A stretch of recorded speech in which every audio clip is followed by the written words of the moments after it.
Welcome everyone. Can you hear me in the back if I speak at this pitch? Okay. Thank you for being here for this very long-awaited occasion. We've been in the center practicing together for a while, and the virus of the last few years has determined that we would not hold a ceremony with so many people together, this close together, until now. And even now, who knows what we're exchanging. So I just want to remind everybody, if you sneeze or cough, to do it into your elbow. So this is the official dedication of our Sangha Zen Center. And it's a setting where our intention is lived into, our intention to maintain continuous practice and to verify the Dharma in how we live, to recognize and animate and embody these wonderful teachings. Buildings and grounds protect the Dharma, but the essential practice is up to all of us. And everyone here has contributed in so many ways to bringing us together on this day. Have contributed recently and long ago. So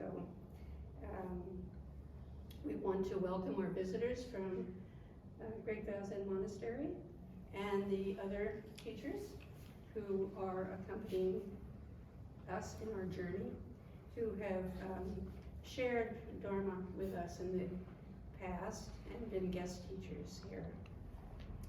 And we appreciate the way that you've fleshed out and contributed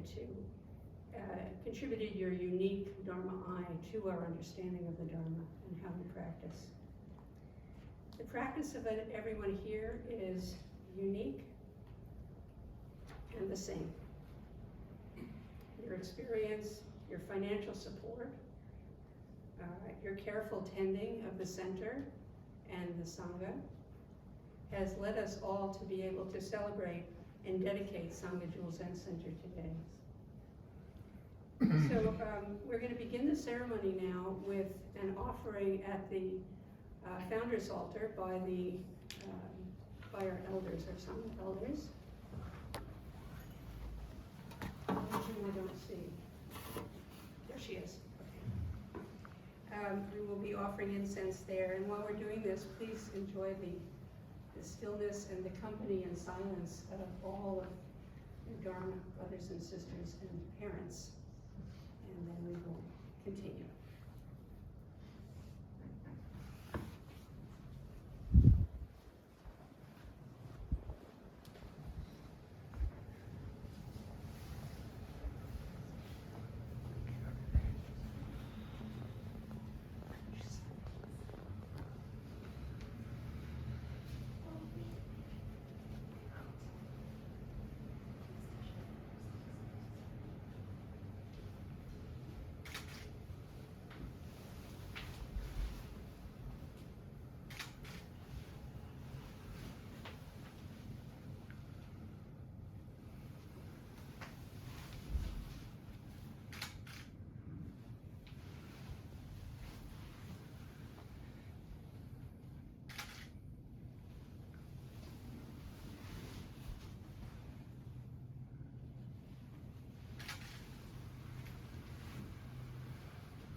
offer incense in gratitude to all of our teachers who have helped us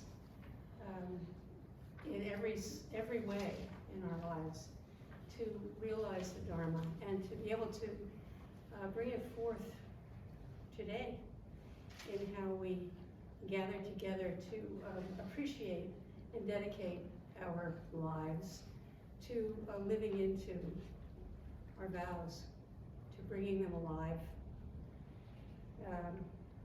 Our Sangha vow that we express in the name Sangha Jewel Zen Center. I don't know that there is another center that is named for the third jewel, the third of the three jewels, Buddha, Dharma, Sangha. And all of the three jewels arise and function together. There is no Buddha without Sangha, there's no Dharma without Sangha. And Sangha goes way beyond Buddha Sangha. Our understanding of it is we are living on behalf and to benefit the Sangha of all beings, those who have had the good fortune to encounter Buddha Dharma, and those who have not. So Sangha supports our continuous practice. Sangha conditions practice. If we resided together in a monastic training context, the setting for optimal practice would be provided for us. But even then, continuous practice is quite challenging. How much more so is it in our setting, a non-residential training community such as ours? It's demanding, no matter where we are and what our context is. We have the added challenge here of cultivating our capacity for open awareness and ethical living, while at the same time we are continually reinforcing habits of distraction in the Saha world. The deep trance of media and the dualistic excitement that it feeds on challenges us to make a choice, and this choice can be made moment by moment, every moment. If we are to choose and manifest awake awareness, openness, kindness, patience, we need a strong Sangha, a Pure Land Sangha of perpetual vow, functioning through our own bodies, hearts, and minds, here and now. We begin and end with our own experience. The individualistic media, the world of the individualistic media, deliberately seeks to occupy every ounce of our attention. And in doing so, it claims us, intrudes on our time and mental stream, and girds our activities and our emotional lives in delusion, turning us away from embodied awareness and towards the collective trance, the disembodied virtual world. There's so much to be seen about how we practice appropriately with technology. And at Sangha Jewel Zen Center and at Zen centers all over, we're looking into how do we live with a technology that continues to evolve in a way that it doesn't cancel out our essential awakening to what is most essential and living accordingly. We want to be able to practice appropriately with technology, not getting lost in its jungle of views, but also not excluding the powerful tool that it can be. The middle way. The quality of our heart, mind, and the choices that we make are based on these, determines whether technology will benefit or deeply harm in the ordinary daily life. The quality of our heart, mind. that's what we have to work with. Each of us is responsible for working with everything that comes up in our minds. If we're to be true to our vow and realize our capacity for awakening and being free to respond authentically in each moment, if we're to bring the treasure of Buddha awakening into all the realms of suffering, to be able to serve the world as it is, wherever we are, in whatever setting or conditions, we need to realize a strong Sangha so that we don't forget and get swept away in the difficulties and afflictions that are everywhere. We help each other in Sangha to clarify the Dharma of our own path. Sangha is where we embody and carry forward a way of life that protects the true Dharma, keeps the Dharma eye open, and the light on for future generations. For those who come after us, we inspire each other in a way of functioning with great determination and generosity shown to us by the Buddha ancestors. It's how we all got here. And we are not bystanders. Strong Sangha helps us remember a clear and endless vow. We get along as Sangha to the best of our ability. We learn how to look deeply into our own projections onto each other. We turn the truth of our life that's not attained from without, but intrinsic in this moment as it is, and alive, true to our life as it is vitally manifesting now. Only here together we wake up to beliefs that narrow our functioning and close our hearts, and begin to appreciate everything that comes up in our shared practice, that points out where we're clear and where we're not,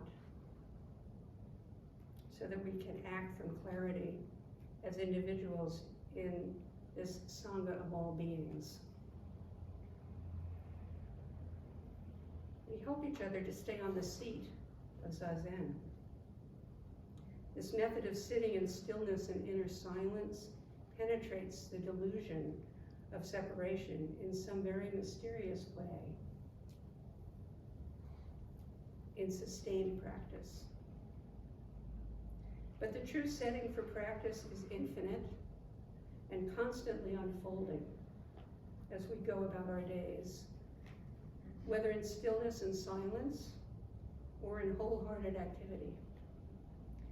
The refuge and mind of Sangha follows us wherever we are, like a shadow of light.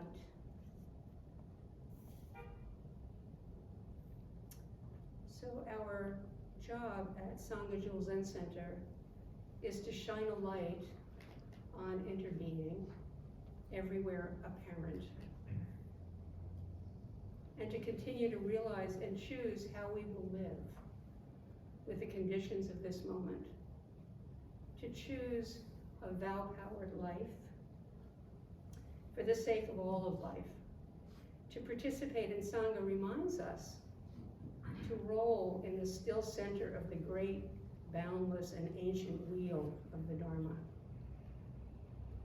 that we have inherited from our ancestors. So may Sangha Jewel Zen Center offer support, guidance, and inspiration, offer refuge, true refuge, that is found in awakened heart together.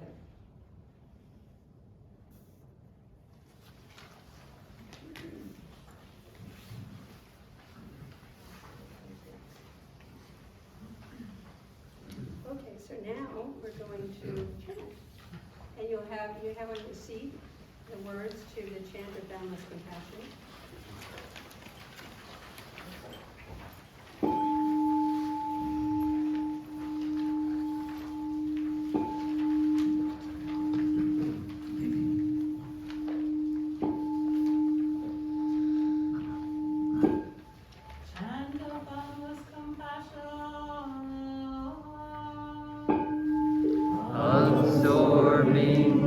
world sounds awakens the Buddha right here. This Buddha, the source of compassion. This Buddha receives only compassion. Buddha, Dharma, Sangha, just compassion. Thus the pure heart always rejoices. In the light recall this, in the dark recall this.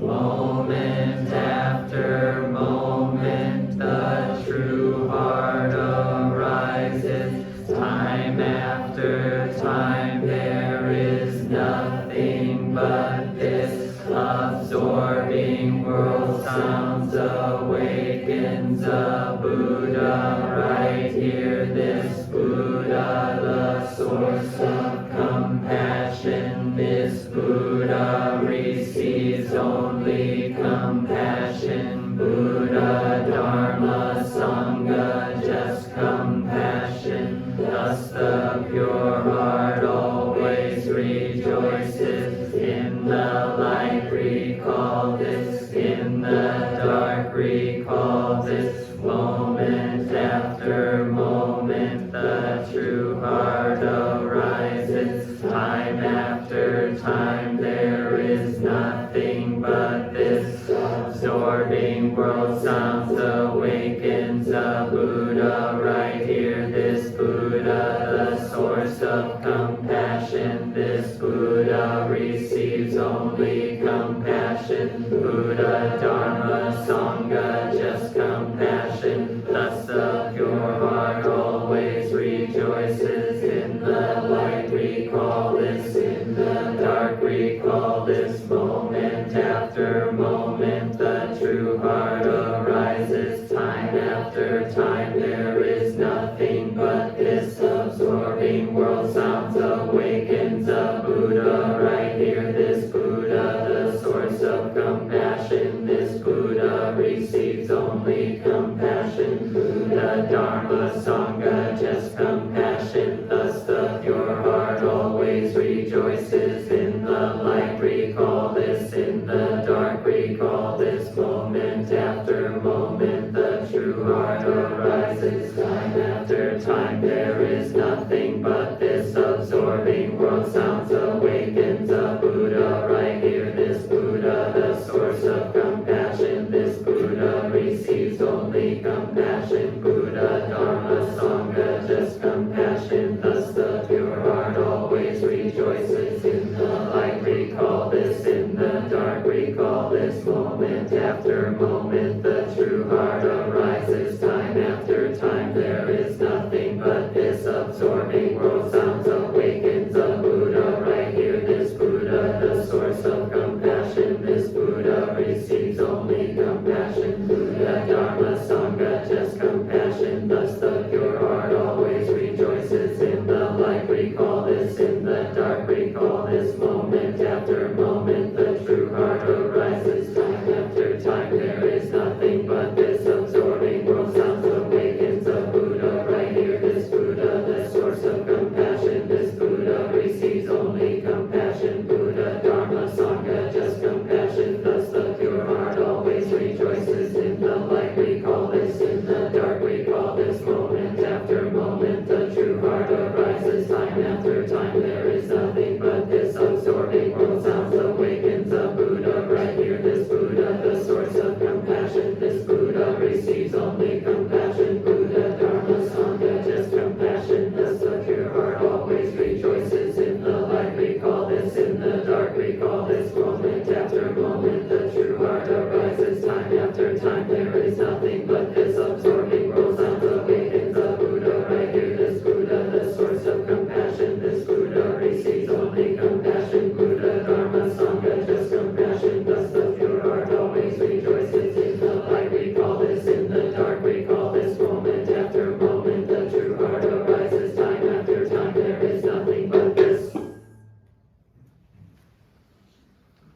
Now please join me in reciting the Sangha dedication.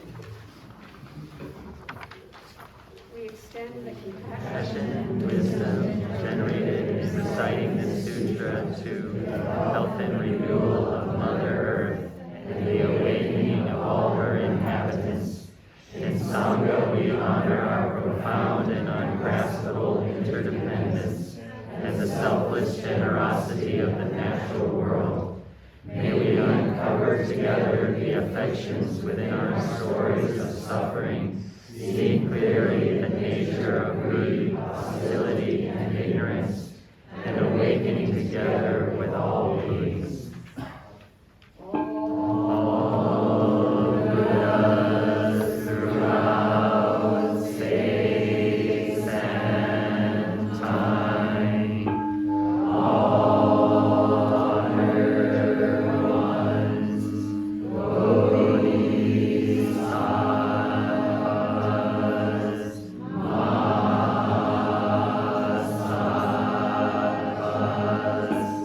wisdom beyond wisdom, Mahaprajna, Paramita.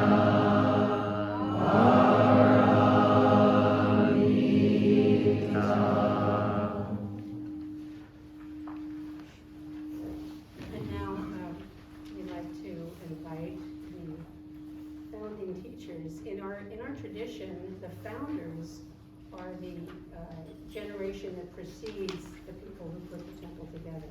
And in this case, it's Chosen Bey's Roshi and Hogan Bey's Roshi.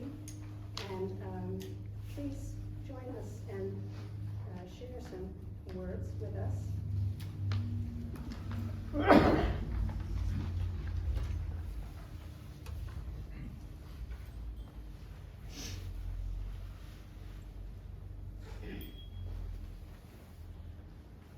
Thank you all for coming. This is a most joyous occasion. When Mushin moved to Oregon, she quickly looked for a Sangha to practice with because that's what she'd been doing since she was quite young. So wherever she lived, Hawaii, Seattle, Oregon, she looked for a Sangha to practice with. And this is the fruit of that sustained practice over decades. This is truly a wonderful day. People these days expect instant results from their practice. Oh, I'll go to my first session and I'll be enlightened by the end for sure. But that's not how it works. The time frame that we're operating in within the Dharma is unimaginable. And we have to learn patience, that we can trust the practice and it will open, the path will open one step at a time in front of us, and we learn, because it works, to trust that. And that's what Mushin has done all these years, and this is the beautiful result. So it teaches us patience, which is a hard lesson in the modern world, because we're used to instant gratification. Yeah. But the gratification comes with those individual little steps. Because the steps open us to the wonder of this world, the wonder that a garage could be converted into a practice center. It's amazing. Such a beautiful place and such a soft cushion. Yeah. I love this carpet. I covet this carpet. The monastery is like 50 years old and we still have the original carpet. So, greed arises and then we say, oh, blessings, I'm glad you have it. But I just like to offer originally, Mushin called and said, would we ask if we would come and offer a blessing? I'd just like to offer a blessing. So please open your awareness to the earth beneath your feet, to this all-sustaining earth, uncomplaining earth, the epitome of patience and generosity, and how it always supports us. We trust completely that when we awaken in the morning and put our foot out of bed and down, the earth will be there to support us. All day long without knowing it, without acknowledging it, we put our trust in this earth. And then opening our awareness wider to the trees all around us, the bushes, the plants, the people, the insects, the invisible microorganisms within our body and everywhere that support our life and support our practice. And then extending our awareness out beyond our sky, beyond our planet, out into the universe.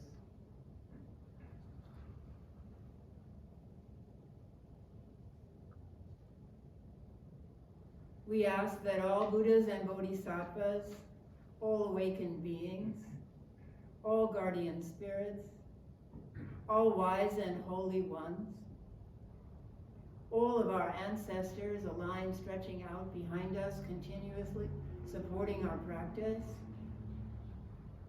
over 2,560 years and beyond. We ask that this little spark that represents our life and our practice and the immensity of all existence will bring benefit and be supported by all guardians of earth, fire, water, air, forest, and city. May our practice bring benefit to all of them, and may they support our practice and practice endlessly.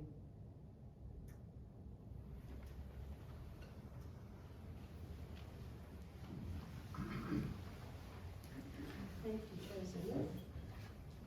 And now, Hogan, when we opened the, I was just going to introduce it a little bit. So when we opened the Dharma Garden Zendo in 2004, we invited Chosen and Hogan down, and Hogan opened the eyes of the Buddha there. And so I asked him if he would be willing to open the eyes of the Buddha here. So thank you. So every time you move a Buddha or you close a Zendo down, the Buddha takes a little nap. And then he wakes up again. And so today we're going to open the eyes of the Buddha, wake the Buddha up. Very straightforward. Can you see this? The eyes of the Buddha are awakened.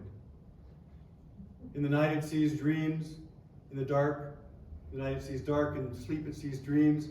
Right now it sees this. The eyes that the Buddha sees are the eyes that sees the Buddha. No difference. So once that is awake, it's always awake. Always awake. So wake up and stay awake. And as a symbol of that, we touch the Buddha's eyes, which are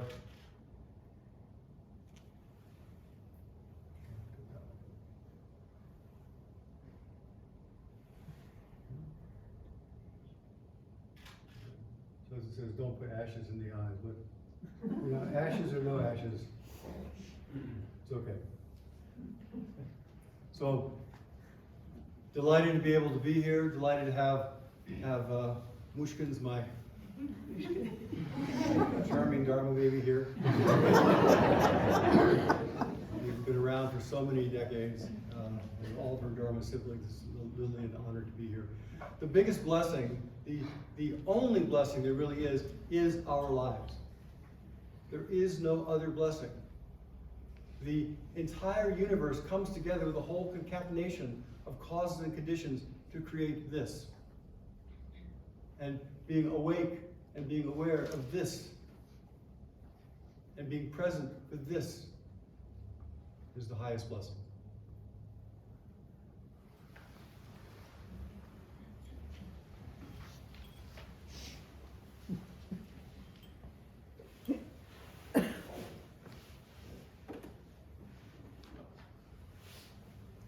So you can see effect of having been teaching for many, many, many, many years, and the quality of the offering of our dear founding teachers.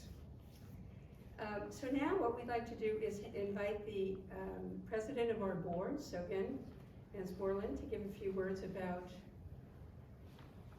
the center. And how we got here to this joyous day. And it began over 30 years ago, in 1992, when Mushin moved to Corvallis, and soon started a sitting circle in her living room. And not long after that, they started practicing at the yoga center downtown in Corvallis for many years. How many of you have practiced at the yoga center with us? Yeah, that's right. And during those years, Chosen and others from Great Vow came down to the yoga center periodically to conduct the precept ceremony.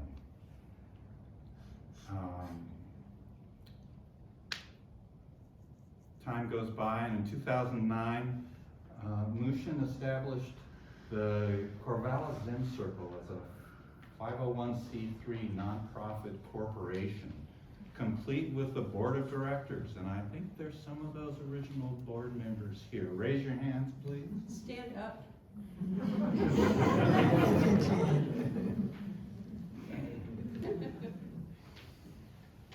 In December of 2012, almost 10 years ago, or over 10 years ago, the Corvallis Zen Circle board convened a workshop to explore the possibility of finding a home of our own. And in January 2013, 20 years ago, they convened a members meeting at Chokei's house. Chokei, could you raise your hand, please? And the members were told by the board what this process might be to find our own home, and the members wholeheartedly endorsed moving forward in pursuit of that. And so fundraising began in 2013. And in 2014, we began the property search, looking all around with the help of some very supportive realtors. One place we found was on West Hills Road, and we met with planners from the city and the county to find out what it would take to convert this residence to a religious assembly. And one of the most important thing we found out, we had to have enough space for off-street parking. 15 or 20 parking spots. And that requires a lot of space. And that's really difficult in Corvallis, to find a lot of that size. In April of 2015, we found a 5-acre place and made an offer on it, but it was not a successful offer. So meanwhile, Mushin was talking with her good friend Jill McAllister. Jill, would you raise your hand, please? Jill is a pastor of the Unitarian Universalist Fellowship of Corvallis. And she became aware of our search. And she said, oh, we have this little house next to our property. That might work for you.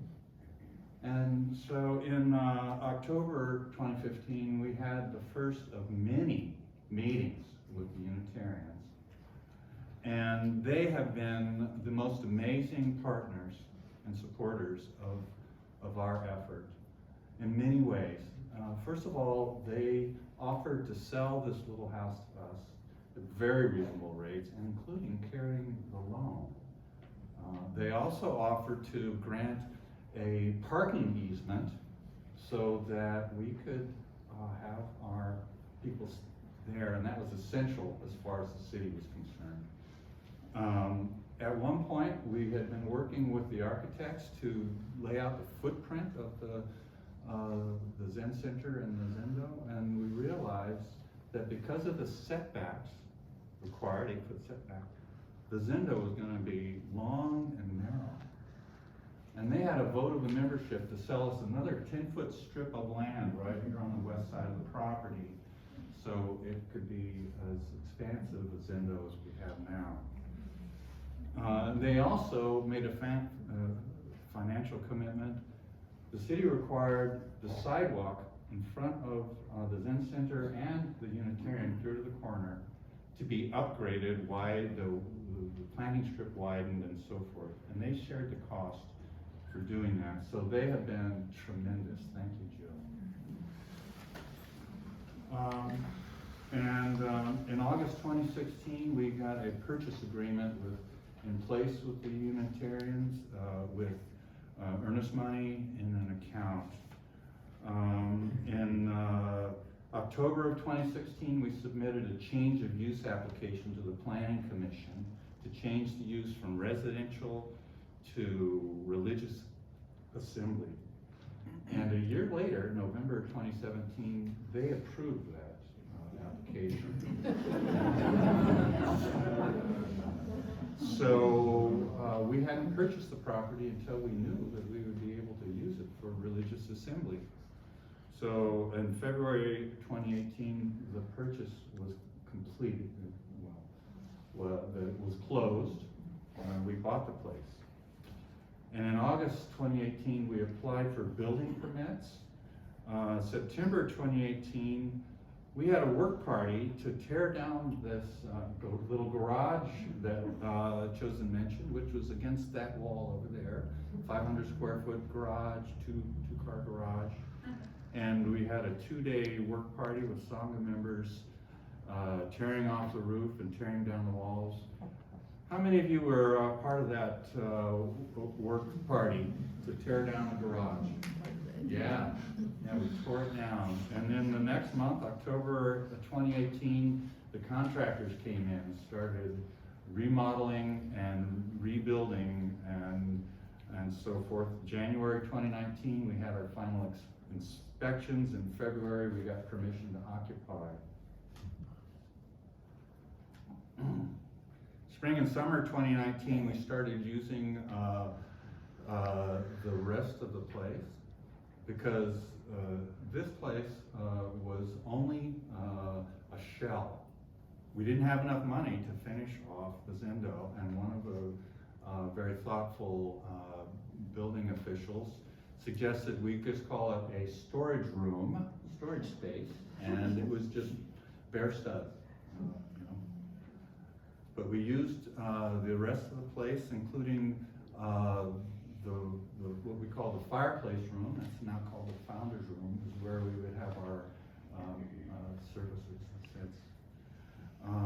And then by a year later, that was in March 11th, 2020, we got a building permit. We got the money together, we got the bids together, we got a building permit. But on March the 15th, we had to switch over to Zoondo, the Zoondo. We stopped meeting face to face and we started meeting in the Zoondo. But that didn't stop the construction. On March the 23rd, the contractors came in and started working on the Zendo. Coincidentally, that was the same day that the shutdown was announced by the governor to stop. But it had an exemption for construction sites if the workers could maintain social distancing. And so the work went ahead, and on April 24th, 2020, we got permission to occupy the Zendo, and we had a little ceremony. See where the double doors are. For a couple of years, that was covered, sealed by a big piece of sheetrock. It was part of the original building, so we couldn't come through here. But we had a ceremony that day, breaking through the wall, coming into the Zendo. And then a year ago, in January 2022, we were able to resume our in-person practice at Sangha Zen Center. Of course, it was hybrid. There was Zoom going on as well. And just last month, we had our first lengthy Sesshin. We had Rohatsu Sesshin right here. What a wonderful time. Who all attended Rohatsu? Yeah? Wasn't that wonderful? Yeah. So that's a story about how we got here. And there's, during the reception, over in that corner behind that screen, there was going to be a big TV with the slideshow going with pictures showing much of this. So come see that. But a shorter version of the story of how we got here is vows. Mushin's vows, the vows of her teachers, and the vows of her students.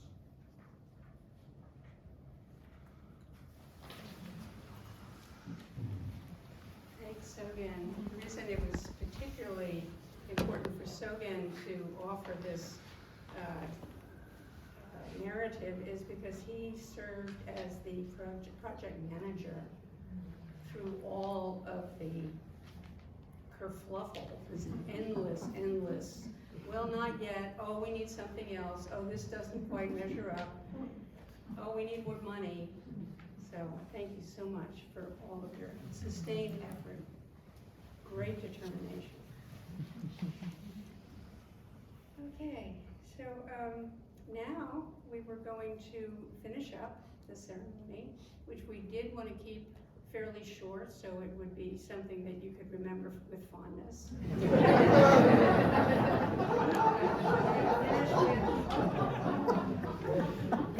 Dalai Lama's vow.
Available to take one when you leave.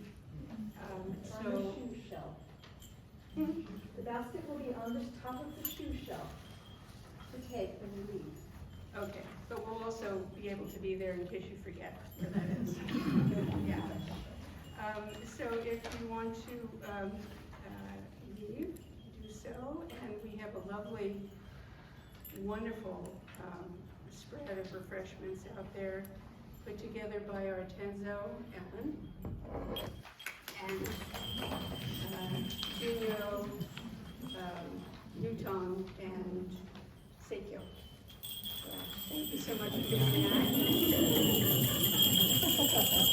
There are a lot of Mushin's Dharma peers and friends and nephews and nieces here, so please come greet everybody and say hello so we can get to know who you are as well as we are. So we have people here who are in charge of Zen Community Oregon, people here who run Great Vows Zen Monastery, Sado, who is the stalwart co-leader of the Zen adventure. West. Yeah, so please come say hello. Thank you all.